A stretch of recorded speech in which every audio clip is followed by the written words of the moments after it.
Kevin and Brian, though they were our sons, grew very close to Lisa. She misled them with lies, causing them to ignore us.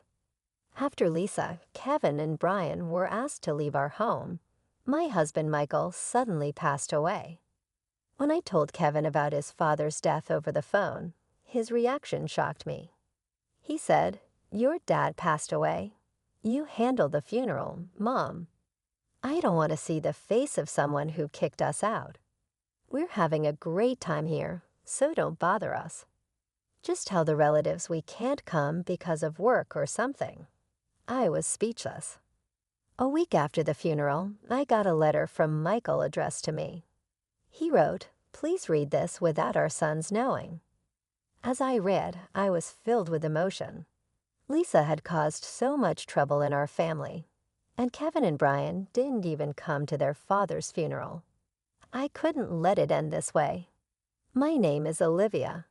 I'm 56 years old, a housewife, and I also work full-time.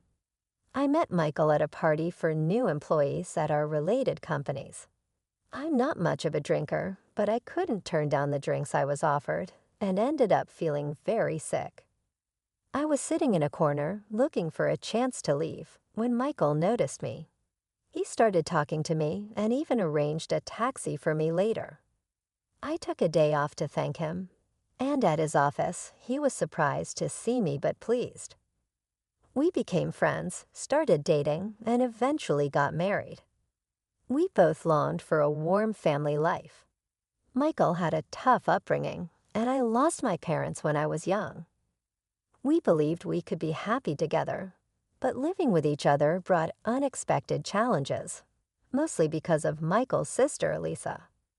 Before the wedding, I tried to meet her, but she was too busy. Our first meeting was at the wedding. Michael's parents had passed away, so it was a simple ceremony with just friends and relatives. Lisa drew attention in many ways. She wore a pure white dress that was quite revealing, heavy makeup like a stage actress, and lots of perfume. I tried not to show how upset I was, but Lisa either noticed or just didn't like me from the start. She didn't say hello and made fun of me. She said to Michael, "Couldn't you find someone better at your workplace?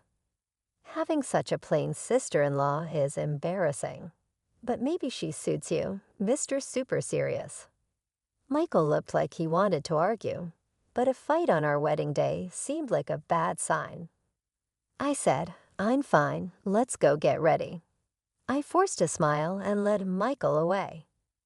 That was our awful first impression, but I didn't worry too much, thinking we would only see Lisa at family gatherings now and then. However, things changed dramatically. Soon after a short marriage, Lisa moved in with us because of her husband's cheating.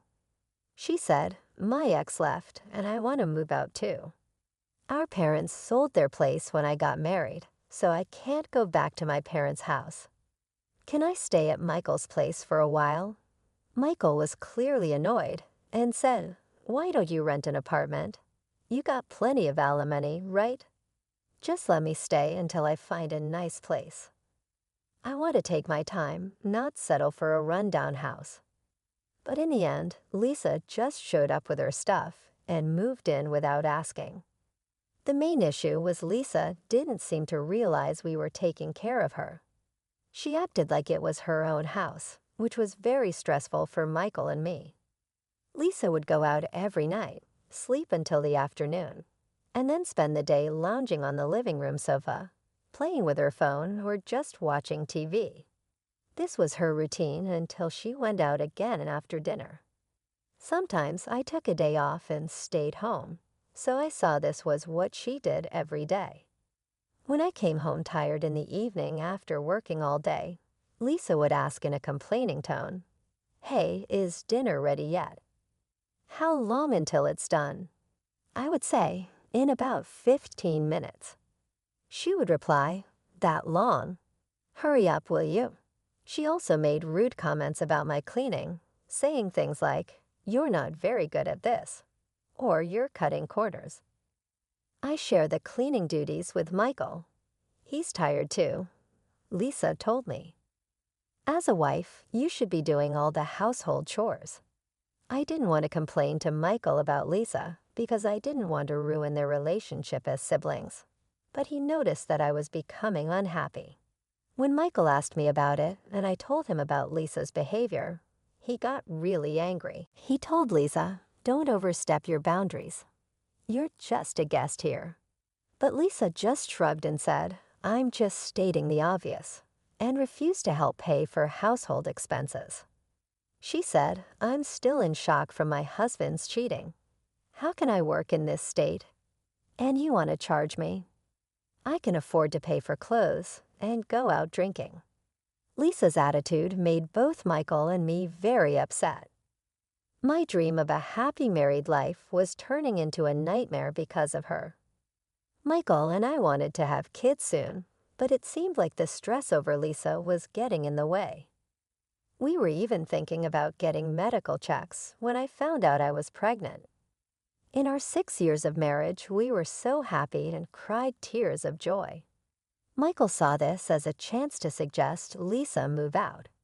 He told her, "We're going to need more space when the baby comes. Maybe it's time you move to your own place." Then Lisa asked me, "What do you plan to do about work?" I said, "I plan to return to work after a year of parental leave." She offered, "Well, I can look after the baby." But we plan to use daycare. I checked around and found out that all the daycares, even the unlicensed ones, had long waiting lists. A few months later, as my belly began to show, Lisa said confidently, "I'll take care of the baby until you get a daycare spot. I owe you, and I'll do it for free. It'll be tough on your finances if you quit your job." After discussing it, Michael and I reluctantly agreed to let Lisa help. I was very worried, but to my surprise, Lisa took excellent care of our newborn Kevin. She learned about childcare online, prepared his meals, and even took him to parks and community centers. She was so dedicated to Kevin, and it showed in how much he adored her. Even when our second son, Brian, was born 3 years later, Lisa's care didn't change. With Michael and me busy at work, we were thankful for her help with the kids. But as the boys grew older, they started to avoid us more. When we suggested going to the amusement park or having a barbecue for Brian's birthday, they would say, "Lisa already took us to a fancy place," or "We're going with Lisa to a high-end sushi restaurant." It was hard for Michael and me to see how excited they were about spending time with Lisa. Even after Kevin and Brian started elementary school, they preferred being with Lisa. Even on weekends, they barely talked to us and acted like we weren't important, spending all their time playing games or going out with her.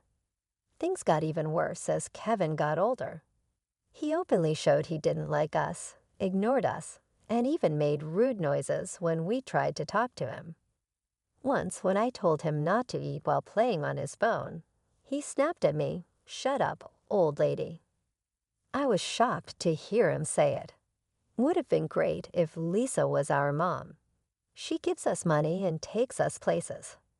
The boys even said being born to us was a mistake, and that they heard from Lisa we didn't really want kids. That hurt a lot. I calmly explained that Lisa, while not working and just living off her alimony, wasn't contributing financially. Kevin dreamily said, "Lisa's lifestyle is something to aspire to," and added, "But she raised us right. Complaining about her seems weird." They even questioned if we wanted kids at all, believing Lisa's claim that we had them just out of obligation, which was not true. Michael and I always wanted kids, and Lisa had only offered to help until we found daycare. I was very upset and couldn't believe what Kevin was saying to me. He smirked when he saw how upset I was and said, "You guys are always so annoying, telling us to do homework and that we play too many games."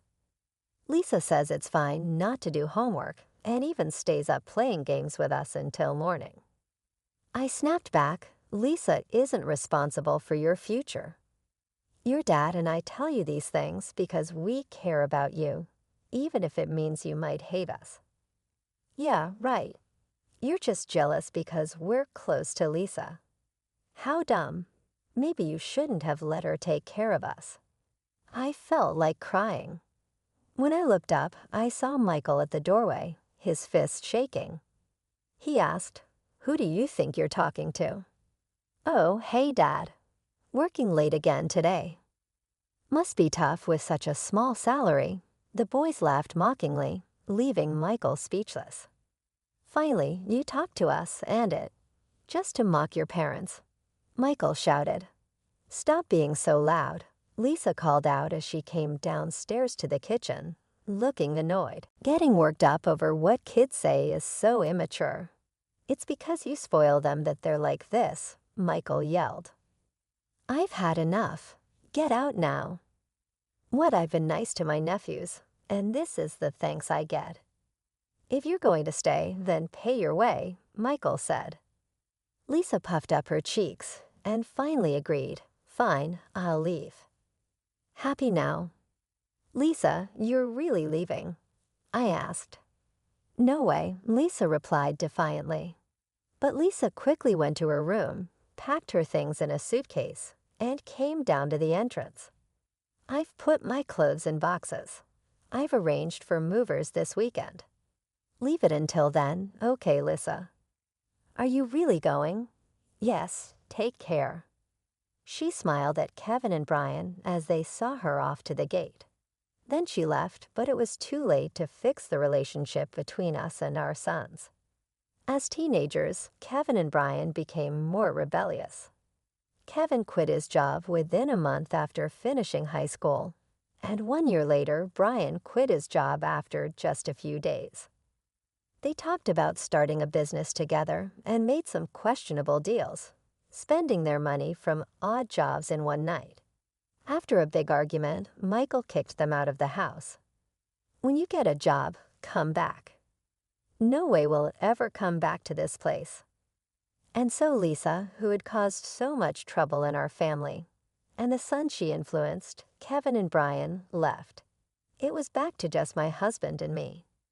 I was worried about how Kevin and Brian were doing, but without the four of them causing chaos, I felt relieved.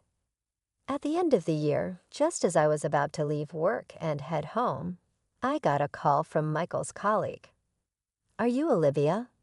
Michael collapsed at work. He's currently in the ICU at the city hospital. I said I would be there right away. I tried to stay calm and drove to the hospital. At the ICU, I waited in the hallway until the doors opened and a doctor in a white coat came out. He looked sad as he told me, "We did our best, but I'm sorry." I was too shocked to speak. That morning, Michael had left for work as usual. We had talked about keeping our schedule open for our anniversary next month. Sure, the usual restaurant. I have a surprise planned for this year. I never thought that would be our last conversation. Everything felt gray and meaningless as I stood there. I decided to contact Kevin, Brian, and Lisa to tell them Michael had passed away. I left a voicemail and sent a message. That night, Kevin called back. I could hear music and laughter in the background. As I tried to tell him about his father, my voice shook. Kevin laughed and said, "The funeral and stuff, I'll leave it to you, Mom. I don't want to see the face of someone who kicked us out. We're having fun here, so don't bother us." I could hear Lisa chuckling in the background. "Just tell the relatives we're absent because of work. Say hi to them for us."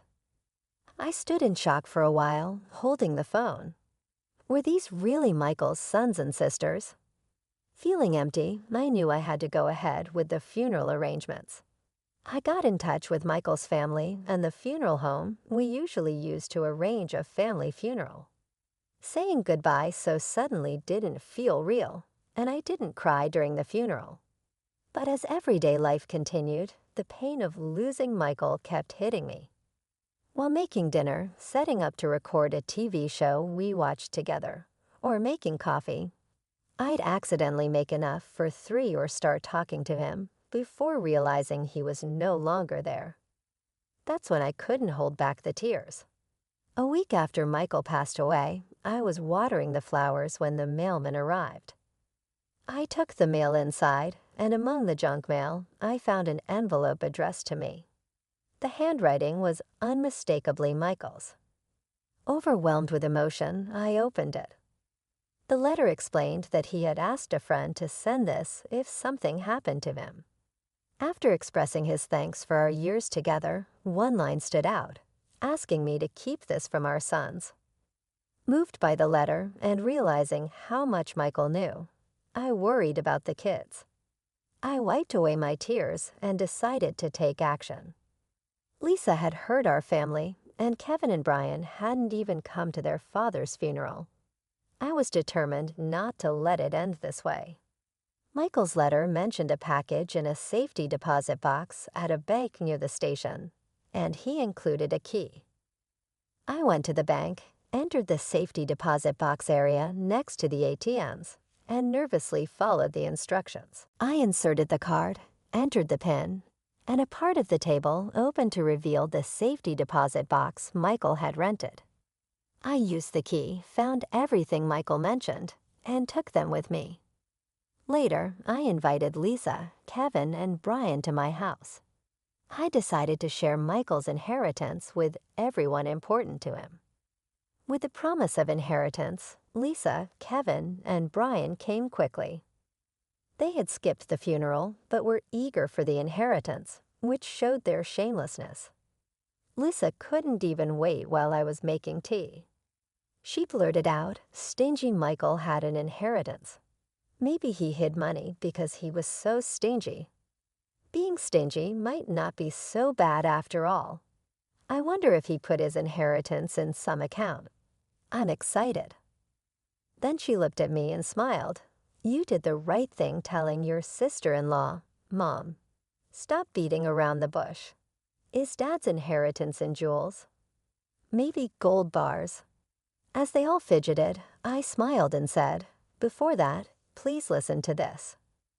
I put an IC recorder and Michael's cell phone on the dining table, which confused them. Is that Dad's cell phone? And what's this, an IC recorder? The kind used for investigating affairs?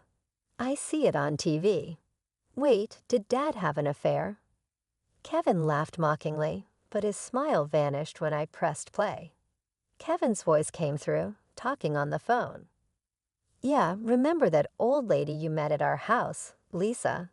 She wears so much makeup and clings to me, calling me Kevin dear. It's gross, but she'll hand over money if you flatter her. There's a use for fools and old ladies. As Kevin froze, Lisa's face filled with anger when the recording stopped. Lisa angrily asked, "What was that, Kevin?" He replied, "I don't know, a stranger maybe, or Dad recorded that voice." Over Lisa's shouted protest, Kevin continued, Michael was too tech illiterate to do something like that. As Lisa and Kevin argued, Brian tried to leave quietly. I quickly played the second recording. How much money did you get from Lisa? $333,000. Damn, I only got $3,000. What did you do? Gave her a bouquet of roses and a high-end bag for her birthday. Maybe I'll give her a fake brand next time. She can't tell the difference. Kevin and Brian laughed, revealing their true colors. She loves getting gifts from men. Even though she's almost 50, she still acts young, falling for every compliment from men she meets at the bar and spending a lot of money on them. She's an easy target, really foolish. The brothers didn't hold back in their ridicule, even mocking her blonde hair and her unrealistic dream of marrying a young Korean pop star, which they found creepy. Amidst Kevin and Brian's laughter, after the recording suddenly stopped, Brian, with a forced smile, defensively muttered, "Man, when did Dad record this and show it to Mom after he's gone? That's just mean." Pretending to be a good guy, but those are the ones you can't trust. Even now, they continued to insult Michael, which made me very angry. Before I could speak, Lisa yelled at them, "You dare mock people. Who do you think raised you since you were kids? Don't mess with me. See, that's what's so annoying about you, always acting like we owe you." They replied, and Kevin and Brian's laughter made Lisa's ears turn red with anger. "Now it's your turn, Lisa, having a favorite bar to go to. That's quite nice, isn't it?" As I reached for the IC recorder, Lisa's face tensed up. Without hesitation, I pressed play. First, lively music and clinking glasses, then Lisa's high-pitched voice came through. That's right. I'd had my nephews wrapped around my finger since they were little. I filled their heads with all sorts of nonsense about their parents. "Kids are easy to manipulate. Oh, Lisa, you're so clever," praised the man proudly. Lisa responded, "I'm single. I need them to take care of me in my old age." "Look at my nephew, handsome, right? They look like models or pop stars," the man replied, growing more talkative. "I dream of my nephews feeding me, taking me on amusement park dates, even changing my diapers in the future." "Oh wow, going into a facility? No way. If I'm going to be looked after, it's by handsome men only." "Can't wait." I stopped the playback and looked at Lisa, with Kevin and Brian's intense gaze upon her. She turned away. So both my brother and his wife had nasty hobbies, recording things secretly. I vented. Around so much, I heard from relatives and got curious. After all, the alimony from your ex-husband should have run out after 24 years, yet you remain unemployed. So I hired a private investigator to look into your background. I explained what had been recorded. "Lisa, you really are quite a character." "No, not funny at all. Creepy, really." "What do you think of us?" As the brothers cringed and hugged themselves, Lisa's eyes narrowed in anger. "Shut up. I doled on you, spent my time and money. What's wrong with expecting something in return?" "Oh, you mean this?" I said as I spread a bankbook on the table, making Kevin and Brian's eyes light up. "Oh, is this finally the inheritance?"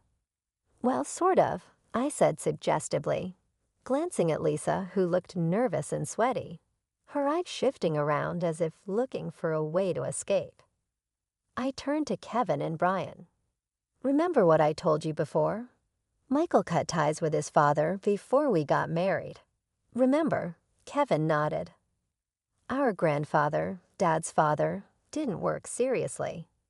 He relied on the family fortune and racked up a huge debt," I continued. "That's right," I added.